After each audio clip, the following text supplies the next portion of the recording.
Anyone who sits in the fear of what's next or the fear of the unknown really isn't connected, honestly, to where they stand in life and what they're capable of.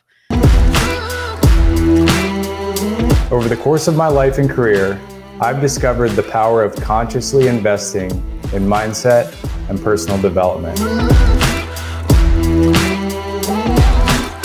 It has been a true game changer for me in my personal and professional life, and I'm extremely excited that you decided to join us today to take one step forward in your own life.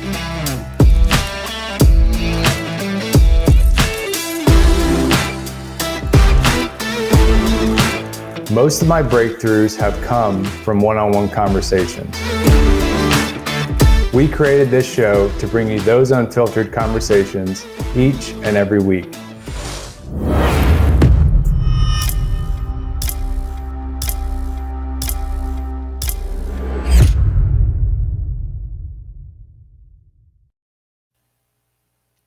Hello, and welcome to today's episode. I'm your host, Greg Tomczyk. We're in for a real treat today. Miss Kareen Walsh is joining us. We have a lot to dive into, but first and foremost, Kareen, welcome to the show. Thanks so much for joining us. Thanks, Greg. So great to be here. I'm really excited to start my day with you. This is so much fun. Awesome. No, I'm looking forward to it as well. So kind of getting the conversation started, Kareen, you do a lot in the community. Your energy is incredible, as I mentioned before we joined the show. I think that's a uniqueness that you bring to the world and a light that more people need. So if you could tell the audience a little bit about the mission you're on and what you're hoping each person listening in today walks away with. Great question, Greg. My mission is always to bring the best out of anybody I am interacting with. I always want to leave the room adding value and making sure that there's some form of a value exchange in every interaction I have. And so, the energy question is an interesting one because I'm not always, top energy all the time, but I definitely started adding the right rituals and practices and ways of self-managing in order to lead better with others. And I think that's the energy you probably see is I've taken care of myself first thing in the morning in order to then serve all day long. And I think that's something that a lot of leaders forget to do, when you're sitting with overwhelm or sitting in the energy of, I don't know what to do next, that uncertainty.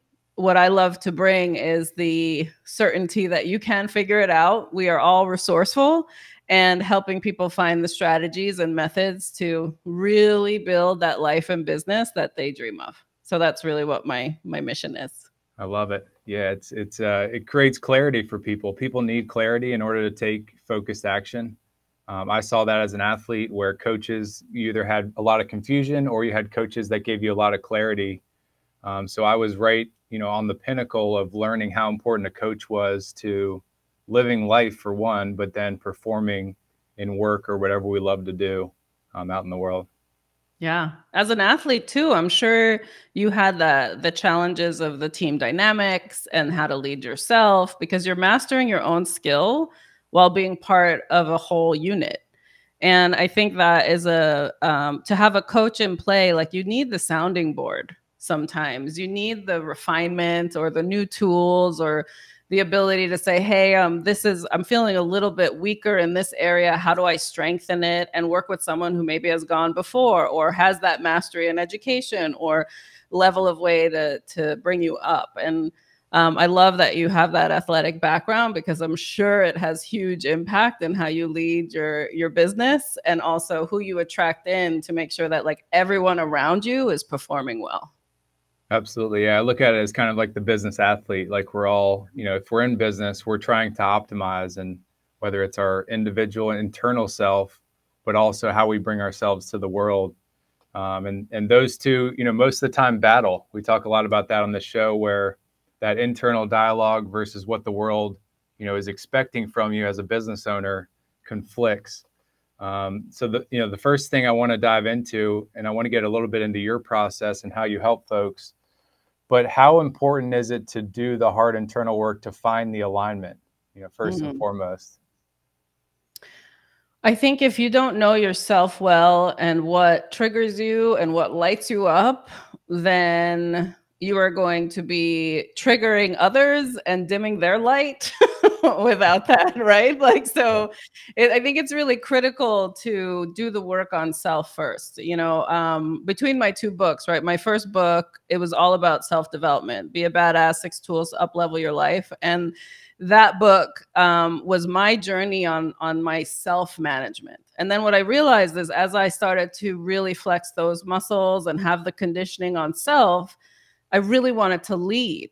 And so then my second book was Lead with Value, which is all the exercises in my practice as a business strategist and coach to many now to date. I was like, I need to share with folks who have the self-care and the self-development kind of dialed in. They generally want to go share that with others and start to lead with others. So I think if you initiate with the work first on self, then you yourself are taking aligned action to then go ahead and help others and assist others in leading in an aligned way.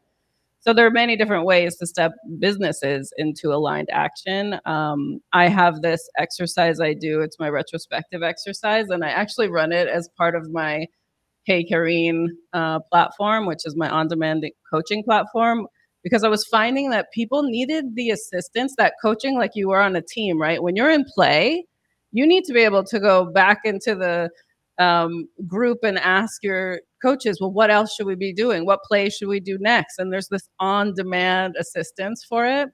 And what I realized was that is not available enough, these days. And so the Hey Kareen platform, I have this retrospective monthly call that's free that anyone can join. And it's just heykareen.com/retro. And in that exercise, literally taking you through what steps you into aligned action in your business. And we go through what's your goal. And then there are 3 key questions I ask in order to then decide on that one action you will take for the next 30 days. And I do it in 30-day increments. That's why it's a monthly call, so that we can track your traction. Are you actually achieving what you want? Are you getting the support you need? And if you're not, it's a great time to assess in this call, what do you need to change to move forward? And I think it's one of the things that I've leaned into the hardest, which is why I try to show it and share and facilitate it and help others do the same, because then you're not feeling so alone in it all, which is also what entrepreneurship can feel like. Mhm. Ship can feel like you're at the top of running something. Who do you look to get that support? And I think in order to get that clarity and step into aligned action, you need the forum to be able to do that. Absolutely. With people going through similar dynamics, I think that's, we always look out there with our different issues we're going through or obstacles, and we feel isolated as, either solopreneurs or a leader of a small team, because people are looking up to you for the answers.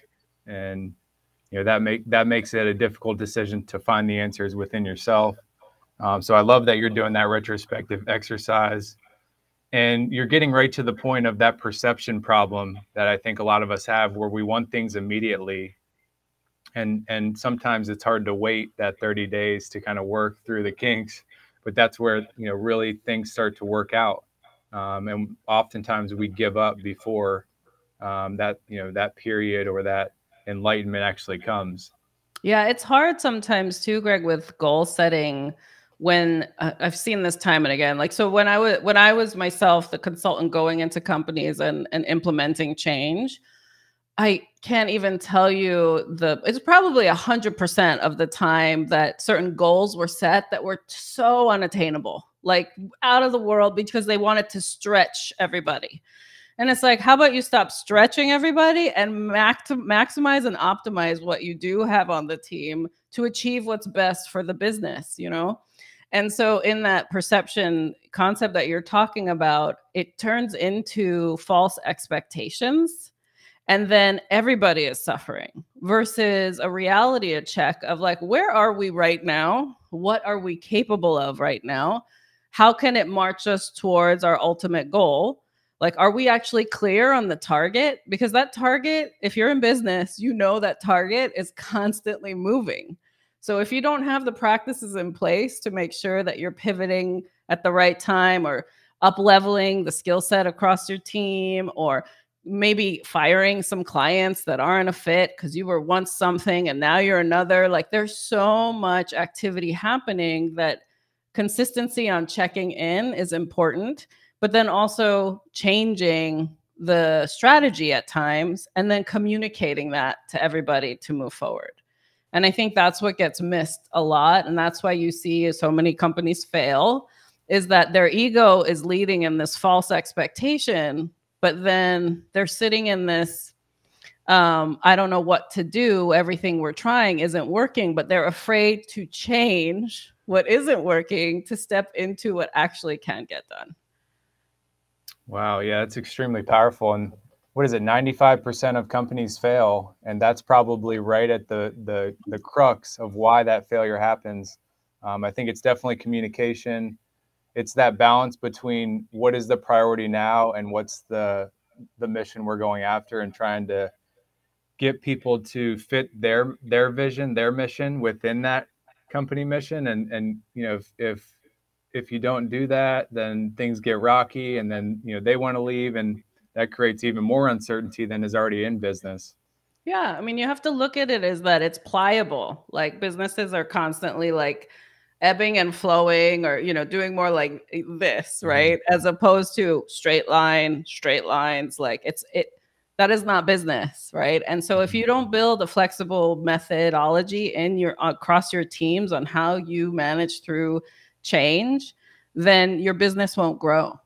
Yeah. Because you'll stay in the stagnant flat line. That's what a line is. Generally, you flatline it, right? So thinking about how you can build it, bring in more flexible practices, but being honest with yourself on what's happening. Mm-hmm. And most businesses fail because they wait too long to do that assessment to pivot. Most of my clients who come to me, I'm always like, where are you right now? And then tell me where you're trying to go. My evolve methodology of like what I take my entrepreneurs through, it is all about evaluating first. That's the E in the evolve. You know, like we have to know where you're at. If I don't know, I can't help you get there, right?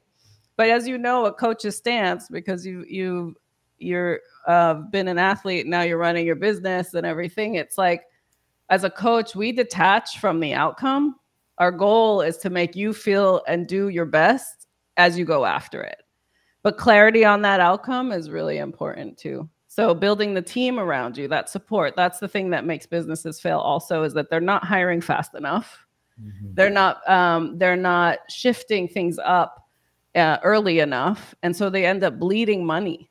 And I like to say that I help people save time and money to achieve what it is they want. I definitely am a luxury item. You bring me in, you'll be investing, but you'll get a return on that investment too. Yeah, I love that. Both, I think people often overlook the value of time as a resource, and they just look at money. Like it's like, all right, I'm spending all this money, I'm saving money, but they're putting all this time in, and they think that's a balanced item, and it's not. At the end of the day, it needs to be allocated as a budget item, because time's just as important as money at the end of the day. Oh, if not more important, really. Absolutely. The money will always come, but you won't get your time back. Mm-hmm. Yeah, one of the things you mentioned, and when I was playing baseball, I was a big advocate for mental health within athletics, because it wasn't talked about. It was just perform, go practice, perform, go practice, perform, go practice, and debrief, not really talking about what was going on in the individual athlete's head and how we could collectively make sure that itch was scratched, or that conversation took place. Around here in my local area here in Hampton Roads, we've been big advocates because we're in cybersecurity. So we're at a technology-driven business where a lot of people are, in a box. Yep. So we've been big on elevating mental health around the startup founder and the young business founders. Anything you found that has helped people improve their mental health? Because it sounds like when you start your process, that's a big piece of it. A huge piece of it. So initially when I first started out, and I came up in the tech space too. So, being an executive in different tech companies, I love a good heady person, someone who is so cerebral and they get some amazing things created. but you all need an outlet. Like you all need to also decompress and release it. For me, back in the day, it would always be my workouts. Like people used to ask me, like, how are you not angry and upset all the time with all that you handle? Because I would take on a lot of responsibility very young in my career, and because I was driven, right? And when you're driven, you're going to go achieve it. But I would go to the gym and release it in the gym so that I could show up the next day. And as you know, because you're an athlete, if you're not getting that release physically, sweating it out, like checking out of the thinking and more in the doing, like the doing in your body to release it, that was the first sign for me of, okay, this is how self-care needs to go. I have to go inward and I have to get physical. And then as I've gone through my career, I realized, different meditation practices and ways of communicating and how to bring people together in a peaceful way. Listening is probably the most unique and gifted talents anyone can master, I think, because you're sitting in your own inner silence and you're processing, and literally you're just like listening and breathing and taking it in, right?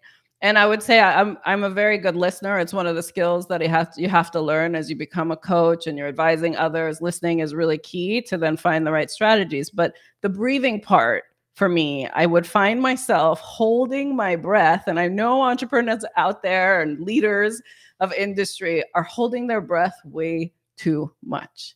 Because when we hit fear, if you can think of like the most fearful moment or the adrenaline rush, like you tend to hold your breath, right? And as athletes, I'm sure you were trained too. It's like how to breathe while activating your body so that you don't burn out. Well, we don't do it enough as leaders. So then I became certified as a trainer on healing breathwork. And I found that just for my own journey, what I was able to release through breathwork, I mean, we are given the ability to breathe naturally, like it's an innate skill, right? Like if we don't do it, we're not alive. But what I never thought of was like, oh my God, it's an actual muscle to flex and it's something to master.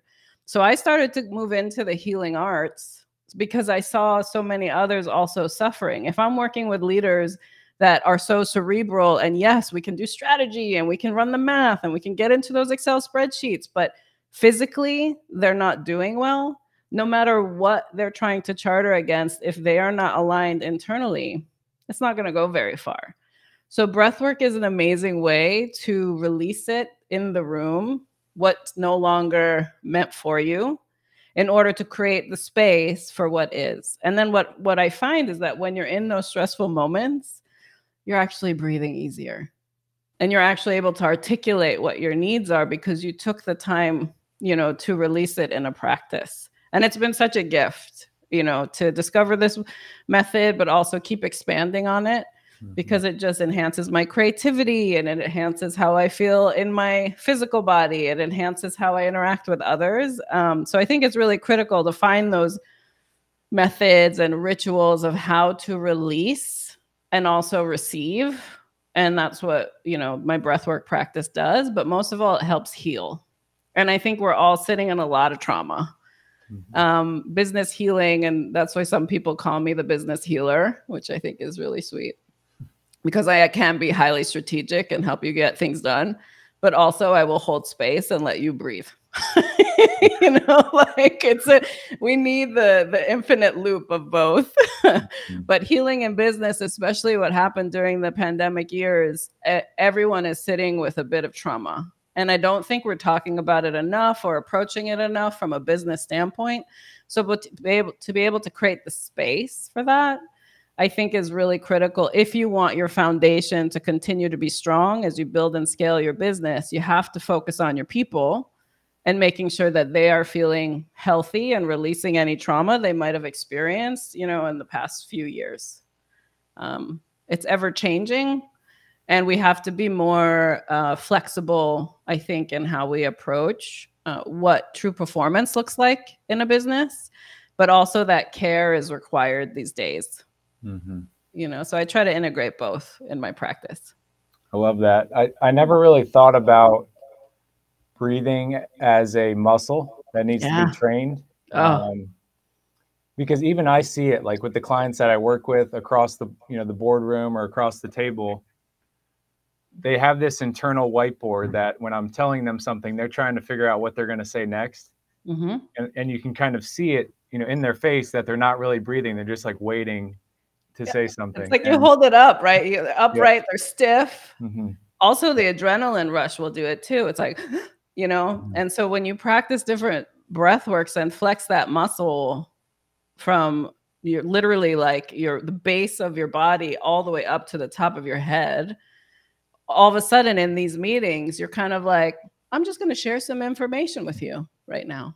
And also being in cybersecurity, already just hearing cybersecurity will make people hold their breath, because that means you're being attacked or you're preparing to be attacked. There's this like energy of fear driven work that has to happen for protection, which is so important. But actually, can you actually build the right secure space? Because that's what you're doing. You're just securing the space in order for when and if it happens, you're ready. And I think that is, again, the way we kind of play with language, but creating the space for others to be like, yes, of course, the what ifs could happen, but we're trying to ground you and make you feel stable in order to be ready for when it does come, you breathe through it. Like, we're good. We got you down. We got you covered. Like, all the things are in place, right? Wow. Yeah, I'm gonna call you before every meeting. I know. And have you set the And tone make in the the whole room. group breathe. I love it. I would totally do that with you. No problem, awesome. Greg. Whatever you need. So how do you get people to take that seriously? Because I think a lot of people are like, oh, that's Buddhist, or that's too much It's yoga for too business. boo-boo. Yeah, It's too exactly. boo-boo. Yeah. Mm-hmm. You don't know until you try. So I guarantee if you're judging it, you need it. Yep. You know what I mean? Like, it's if that you're just sitting in fear, that's your story. You want to sit in fear, great. But until you actually try it on and then tell me I tried it, didn't work for me, or this is how I felt, or this is, that's really on your own limitations, So anyone who sits in, I love it. I love that we're getting some comments here on breathwork. Anyone who sits in the fear of what's next or the fear of the unknown really isn't connected, honestly, to where they stand in life and what they're capable of. And so I would say just try it with anything. And it's not just breath work, but with anything you're sitting in fear on, it just means there's a false judgment in your mind unless you've tried it and something horrible happened, which won't happen with breath work. It's just different methods of breathing to open you up, right? That's how I would talk to them, basically. Yeah. I was like, well, what are you really judging here? Your response to it? Like, are you sitting in the future of like all the what ifs that could happen? Or did something actually happen in the past when you did try it and something happened, right? It didn't work for you. Well, was it this method? Maybe there's another method to try. I feel like we need to become more open and less fearful, because fear mongering is happening all over the place, right? But that's not a way to live. Mm-hmm. So I think it's important to just try. Yeah, that's a huge part of the business I'm in. Is 99% of the business is fear mongering people into taking action. And that was one of the things when I went out and started my company. I wanted to try to get that off the table and really help people focus on, like you said, securing the space, feel secure. Yeah, exactly. Yeah. Feeling more certain, not more uncertain. So you take action on that. And proactive versus reactive, right? Like, you want them to be ready to be able to handle it with ease. We all need more ease in our life. But if we don't do and put in the practices or the ways to really be prepared, and the only way you can be prepared is by trying and knowing what works and bringing in the services like yours that here are the experts that already know, leverage it. Leverage the learning so that you don't have to waste time and money trying to figure it out on your own learning curve. So it's very integrative is what we're talking about here. Yeah. It's got to be. It doesn't happen in a silo. And I think that's something we all need a little bit more of. I think a lot of people listening in are going to want to implement breath work into their business to some extent. Where would you recommend that they start? Just next meeting, go through this type of practice. Where would be that ideal starting point?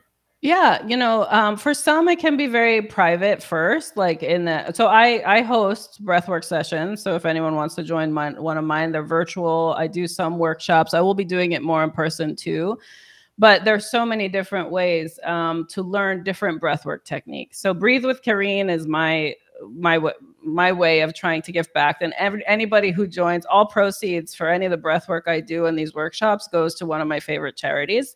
I don't, it's more of my way of giving back and paying it forward because I know the gift it's been for me. So that's one way. Feel free to join one of my sessions. But there are also there's the Wim Hof method. There's just people who are into yoga and meditation. Generally, breath work is a big part of that too, where you have breathing and movement. So there are many different ways to explore it. I think the mindful apps too now have breathing.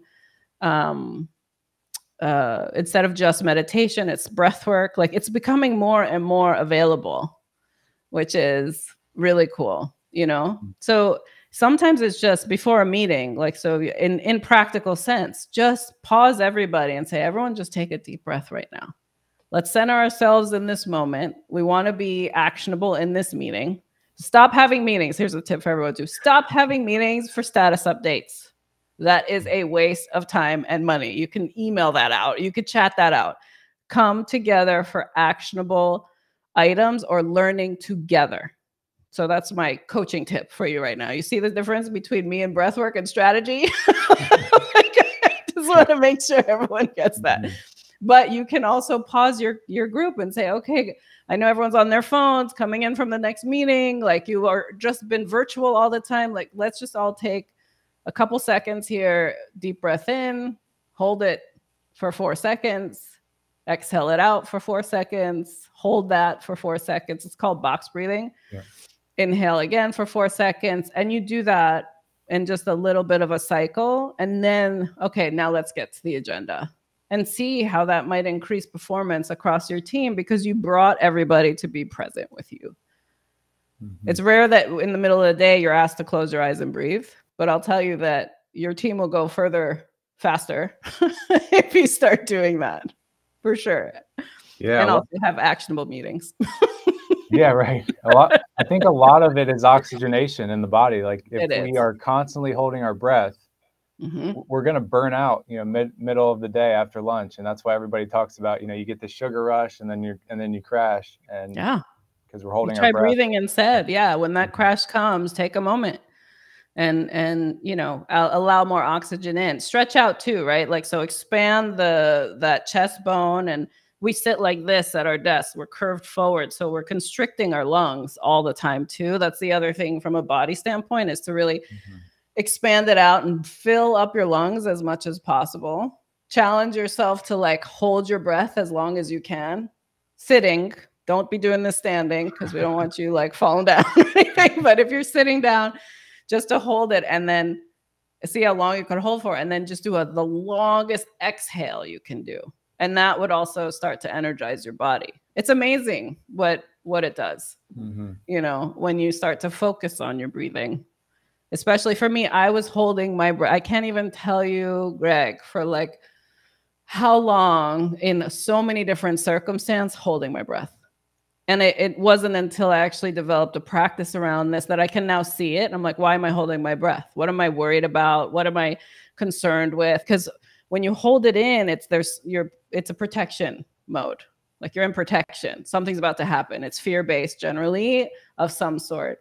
And so to be able to just breathe through it has relieved so much for me. So I hope that gifts anybody watching and listening that just breathe a little more, see how that changes things for you.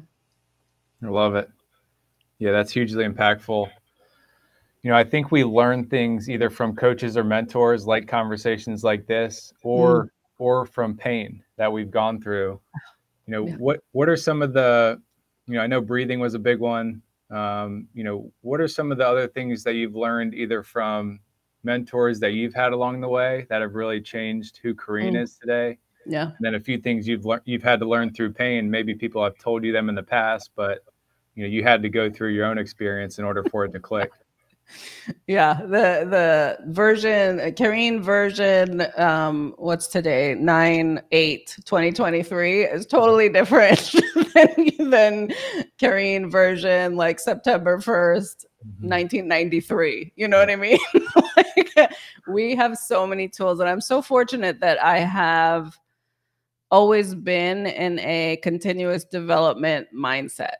And so I will be the sponge and learn from as many people who have gone before me. And it started fairly young. I think being raised by Oprah, I like to say, with all her, talks and the exposure she gave us for my younger years and through my 20s. I think that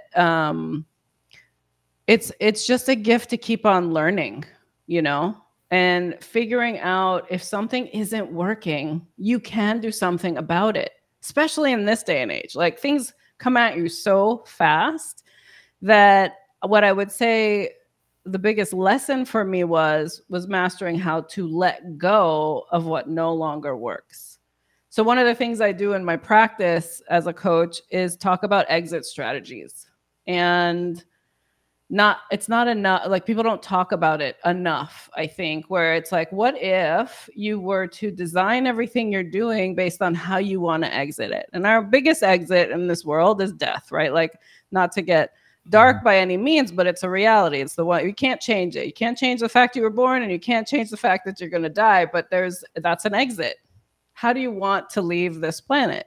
When it comes to your business, how do you want to exit? And I found that with all my exposure to all, I've trained with Tony Robbins and Gabrielle Bernstein and Brene Brown. And like, I put myself in these rooms, the Billius, Tom and Lisa Billieu. I mean, it's just something about really focusing on how do I want to leave it will help me lead it better. And that is something that I think is a new framework to think about. And so I've learned several things, but really letting things go that no longer serve me or that aren't a fit for this version of who I am, the bugs in my system, right? Mm-hmm. I think that was something that, is consistently focused on for me. This is the only way I can move forward without carrying all the weight on my shoulders. Mm-hmm. Yeah, that really resonates with me because I'm a person who likes to fix things. And I found for so many years, I wasn't focused on enhancing the things that were working. I was trying to fix the things that weren't working. And, that it burns you out over time. But once you realize that, you're like, what the heck have I been doing this whole time? I've been somewhat wasting my time. And I feel like you're the type of person, you're very driven. You probably have gone through that as well, where, you wanted to fix the things that weren't working because that was your modus operandi. And, solution driven is such a gift. Being an overachiever is also very gifting because everyone around you benefits too when you're achieving. You tend to have to take people with you as you achieve bigger things, right? But it's sitting in the energy of people pleasing. Like, which is the solution-oriented person meeting the I'll do whatever it takes and not marrying it into well-being. That's what creates destructive moments, for yourself and whoever you're trying to have an energy exchange with. And so I hear you on that, because there have definitely been times where I was like trying way too hard to fix something that was not a fit, and it's time to let it go. It's not a fit. Yeah. It's okay that things don't fit anymore. We have to get okay with that. And especially as overachievers, where you're like the winning game, the formula, the achieve that goal. Like I was like goal obsessed for so many years. And yes, did it bring me success? Of course. From an external view in, highly successful. What was going on internal for me in order to achieve that? Not healthy. Right. And I think we have to be more integrative as we look at it all in order to find that inner balance, but also to attract and create the life around us that is true to who we are today. That's the fun part of life, I think. Yeah, it is. Yeah. That's the stuff I enjoy. one of the concepts I've gotten rid of recently is the all or nothing mentality, because coming from athletics, it was all or nothing. Yeah. And what I realized is that was giving me an out when I wasn't, doing something all in and it was really working out. And if it wasn't working, then it was, something that is now nothing. And that was just giving me an out of, whether it was health or whether it was something in my business. When I was not all in, it was kind of giving me a way to say, oh, that's not working. So it was something I was struggling with. Of course, I could totally see how that would be so heavy too, Greg, because then you have it's never enough story playing in the background. And the never enough story is one of the inner, like, torturous conversations we can have, because it's like, no, this is what it is. What do you want it to be? And what are you willing to do? So I just did this post the other day. It's like the highest value to look into and lean into is your willingness. That willingness to try, that willingness to let go, the willingness to make sure that if it's not absolutely like aligned with your inner self today, that you will do something about it, right? But that never enough story, man, that is like a creeper inner virus. Like that will take you down. Because so I bring that up only because my sister teases me. My older sister she's an amazing architect and designer. She's just amazing, build, development, anything she do, but she's like a perfectionist. And I saw this as a young child, seeing her go after like the perfection and the stress that it would create if it wasn't that thing. And I remember really young being like, that's not me. It's just enough. Like, that kind of energy. Like I would go and excel in the areas that meant something to me, not the perception of others, like grading me A+. I had to get that wasn't my box that I wanted to live in. And so my family calls me Keenie, like that's my nickname. And so she calls me Just Enough Keenie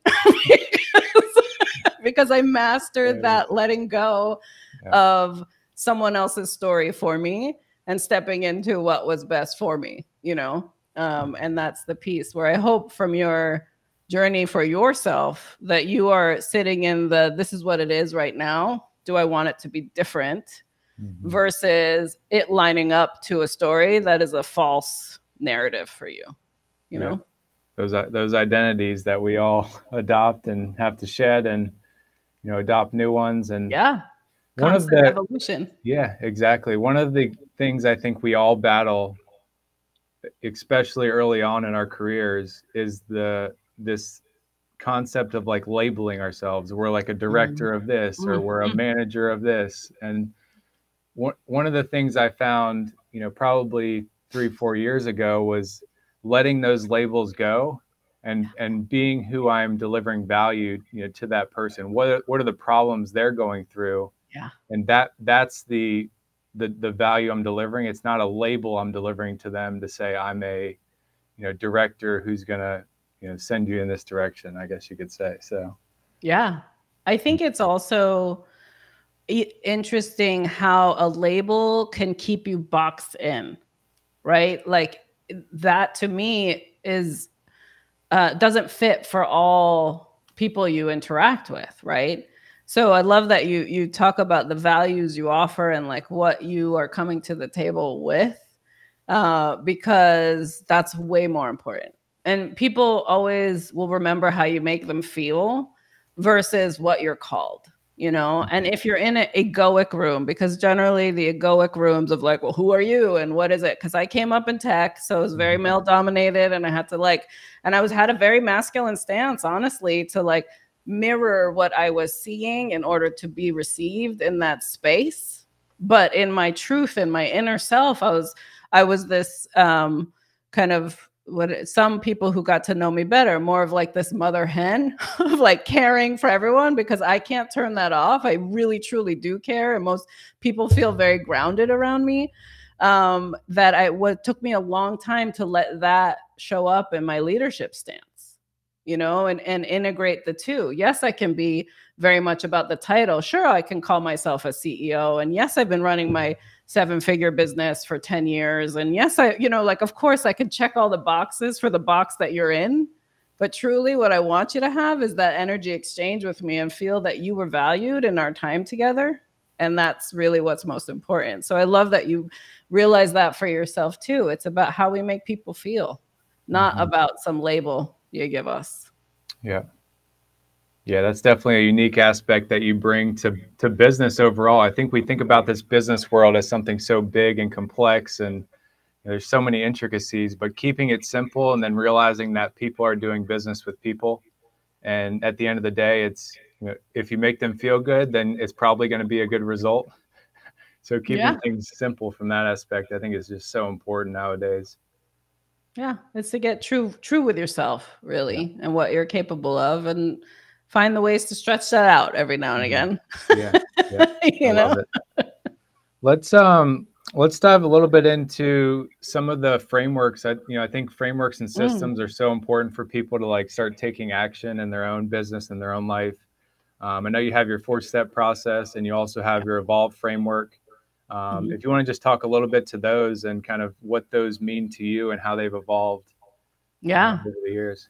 Sure. So, well, the 4-step framework is the retrospective exercise to step into aligned action. And so, again, if anyone wants to join me live on that, I do a monthly call. You just have to, once you register for it, you get access to all the monthly calls. And that's the heykareen.com/retro. But in that framework, I found that is what helped me achieve in a more aligned way. And what that means is I'm constantly questioning and checking in with myself is, am I doing the right actions to help me step towards what I want? And when it doesn't work, am I letting it go?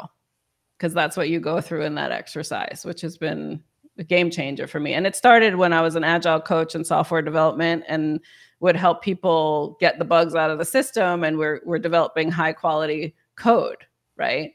So I just now apply it to all business frameworks and strategy and building and my own life in order to step into aligned action that way.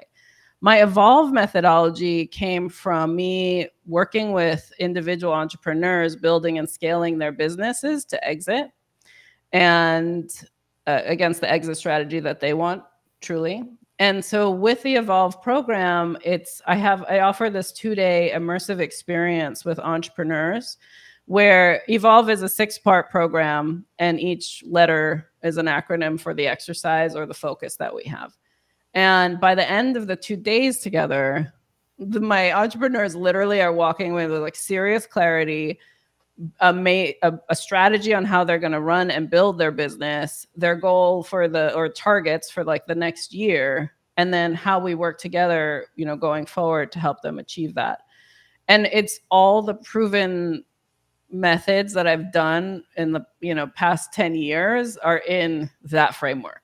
It helps you as a leader know exactly the role you're meant to play in order to lead your business. And most of the times there's misalignment in the role you're playing because you think you have to play that role versus getting the expert to play that role. I'd say that's the biggest aha that comes out of that methodology, and also how best they can lead their business going forward. Yeah, your conscious competence is so admirable because you've been able to document, the lessons you've learned. I think not enough people document things that they learn throughout time, and obviously you have that muscle because you built it through writing books, all the ebooks that you have, the frameworks, the systems. That's what people need to step into to realize continual growth. It's not a one course or one ebook and then the process is over and you figured it all out. So I think that framework is critical. How do you facilitate that typically from the Evolve side? So the Evolve, I have 2 different ways I'm kicking that off. If a client or a company wants to work with me one-on-one, then it kicks off with a 2-day immersive workshop where we literally go under the hood of your business, who's leading it, how you need to lead it, where you're trying to go after, map the goals, build the strategy. So it's 2-day intensive, and then we have 3 follow-up calls after that in that 30-day container. And then if you want to retain me for ongoing advisory coaching, we could do that. The second way I'm launching it for a group is I have a mastermind that I've created, and it's called my Level Up Mastermind, and that is kicking off next February. And I would love to get some really killer entrepreneurs in that room. I just designed it. I only secretly just launched it actually with my list, but trying to fill it up with those who are already in my network. But there will be spots available. So if anyone's interested, just DM me and I'll send you the application, because everyone has to be qualified to go into that. That's a 6-month mastermind, so that you're also interacting with other amazing entrepreneurs who are trying to consciously build their business. And we kick it off virtually. You do get one-on-one time with me in that program. And then we'll have a 3-day retreat here in my area, so that you can all come together and I facilitate and we go deeper in your business and you get the support you need. My goal for that is that we kick it off February. We end it by end of July, so that you really are in go mode for the year, and building the tools and the methods to really grow and scale your business, so that you don't need me anymore. Like, I don't believe you should be attached to a coach advisor for too long, because if they're not giving you the tools and the skills to excel in what you need to do, then you might not be getting what you need from them. So that's that 6-month container. Yeah, I love that. And the fact that you're bringing together community as well. I think a lot of coaches, it's only the one-on-one. So it's not that it's the carrot and, you continue along the process, but they're taking you along a journey. Yeah. So when you can have those kind of, I'm going to step aside, go in the community, and then I'm going to come back to the coach and really, put some of this stuff, down on paper and really start doing the planning. I think that's so important. You learn a lot from the other people who are doing the same. It's like, oh, who tried this? Have you done that? And you learn from them. And then who have you worked with or gotten this service? And you're sharing that, like you go a lot further faster when you have that type of community. And then a facilitator, someone who's keeping an eye on your direct needs, so that I always make sure whoever invests in me and my services and my company, they receive what they invest at least tenfold, because I'm focused on your money just as much as you are. Like, if you're investing in this, I want you to have a return. But imagine how that expands when you get a group of people who are hyper-focused on, building and scaling and having the impact they want. And then that energy that builds from there, like, it's one of my favorite things is being in that group setting, but being also the facilitator to make sure you're getting what you need out of it. Absolutely. Yeah, that's something more small business owners and medium-sized company owners really need. I think a lot of the larger companies sometimes have more resources at their disposal potentially, but they miss things that the small businesses are doing that could work for them as well. So. I have some really large clients, $1 trillion clients too, and it's the same type of work you end up doing. It's just a matter of what they can throw at it. Like with the larger clients, it's a matter of realigning their budget to go towards the appropriate, services and resources, versus just have people on a line item and then having to do these massive layoffs because they mismanage their talent and they mismanage their finances. Mm-hmm. And if they would just be more conscious, and bring in more conscious leadership as a whole to be more strategic together and include their teams, those businesses can also be more impactful to their people, but the clients that they're serving, Yeah, I'm a huge fan of how you look at the value chain. I think it's a very sound way of thinking, and it definitely resonates with me as I go out into the world and build something. So I just want to. You're doing it though. Keep doing it. I want to acknowledge you just for the light that you bring to the world, that you are focused on healing people to allow them to go out into the world and do great things. I think that's so important, as opposed to the other way around. So before we dive into the final question here, how can folks get in contact with you? We put a couple links in the chat, but what's the best way to reach out to you, Kareen? Well, so I'm most active if you want to understand what's going on in my life and how I lead business and give business tips. I'm most active on Instagram. So that's at Kareen Z Walsh is the handle there. Definitely here, connect with me. I know this is live on LinkedIn and YouTube. Like, you can definitely message me directly on any of those platforms. But if you go to kareenwalsh.com, it's all things me. And if you want any of my tools, tips, I generally put that on kareenwalsh.com/links. And that's where you can get access to some of my free programming, my workbooks, I'm always trying to make sure you get what you need to live the life and build the business you want. So just reach out. Like, I'm accessible. I can definitely feel that. And I appreciate you bringing that accessibility to the world, because you don't have unlimited time either. And you're very conscious about how you spend it. And I think that's something for everybody to learn from going forward.